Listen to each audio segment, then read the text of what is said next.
দর্শক, এই মুহূর্তের সবথেকে বড় খবর, তমলুকে মিছিলের অনুমতি শুভেন্দুর। রাজ্যের যুক্তি খারিজ করে দিল কলকাতা হাইকোর্ট। কলকাতা হাইকোর্ট অনুমতি দিল মিছিলের। তমলুকে বিজেপির মিছিলের অনুমতি দিল কলকাতা হাইকোর্ট। মিছিলে থাকবেন রাজ্য বিধানসভার বিরোধী দলনেতা শুভেন্দু অধিকারী। তমলুকের রাজবাড়ী মোড় থেকে হাসপাতাল মোড় পর্যন্ত মিছিলের অনুমতি দেওয়া হয়েছে।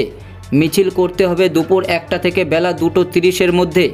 বৃহস্পতিবার অনুমতি দিয়েছেন কলকাতা হাইকোর্টের বিচারপতি তীর্থঙ্কর ঘোষ। তবে বেশ কিছু শর্তও দিয়েছেন বিচারপতির নির্দেশ, 1000 লোক নিয়ে মিছিল করতে হবে, তবে নীরবতা বজায় রাখতে হবে স্কুল চত্বর এলাকায়। মিছিল থেকে কোনো রকমের উস্কানিমূলক বক্তব্য পেশ করা যাবে না। মিছিল করতে হবে শান্তিপূর্ণভাবেই। মামলার শুনানিতে আদালতে বিজেপির আইনজীবী জানান, তমলুকের রাজবাড়ী ময়দান থেকে হাসপাতাল মোড় পর্যন্ত মিছিল করতে চান তারা। বিকাল 3টের সময়ে মিছিল শুরু করার কথা। আদালতে রাজ্যের তরফে পাল্টা জানানো হয়, বিজেপির প্রস্তাবিত রুটে মসজিদ আছে, নামাজ হয়, প্রশাসনিক ভবনও আদালতও আছে, সাধারণ মানুষের অসুবিধা হবে। রাজ্যের তরফে পাল্টা মিছিলের জন্য নিমতলা থেকে তালপুকুর পর্যন্ত বিকল্প রুটের প্রস্তাব দেওয়া হয়। রাজ্যের তরফে উল্লেখ করা হয়, যে জায়গার অশান্তির প্রতিবাদে এই মিছিল হচ্ছে সেখানে 15ই মার্চ শুভেন্দু গিয়েছিলেন। সেই ঘটনায় এফআইআর দায়ের হয়েছে, কয়েকজন অভিযুক্তকে গ্রেপ্তারও করা হয়েছে। ফলে বিশৃঙ্খলা পরিস্থিতি তৈরি হতে পারে।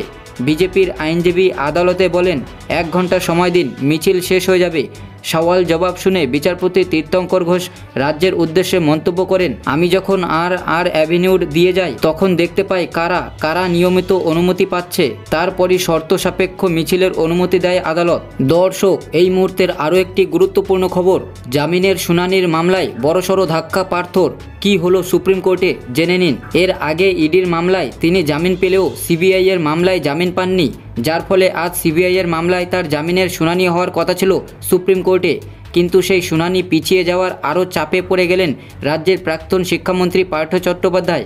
সূত্রের খবর, আজ সুপ্রিম কোর্টে পার্থ চট্টোপাধ্যায়ের সিবিআইয়ের মামলায় জামিনের আবেদনের শুনানি হওয়ার কথা ছিল, কিন্তু আগামী 2 সপ্তাহ সেই শুনানি পিছিয়ে দেওয়া হয়েছে।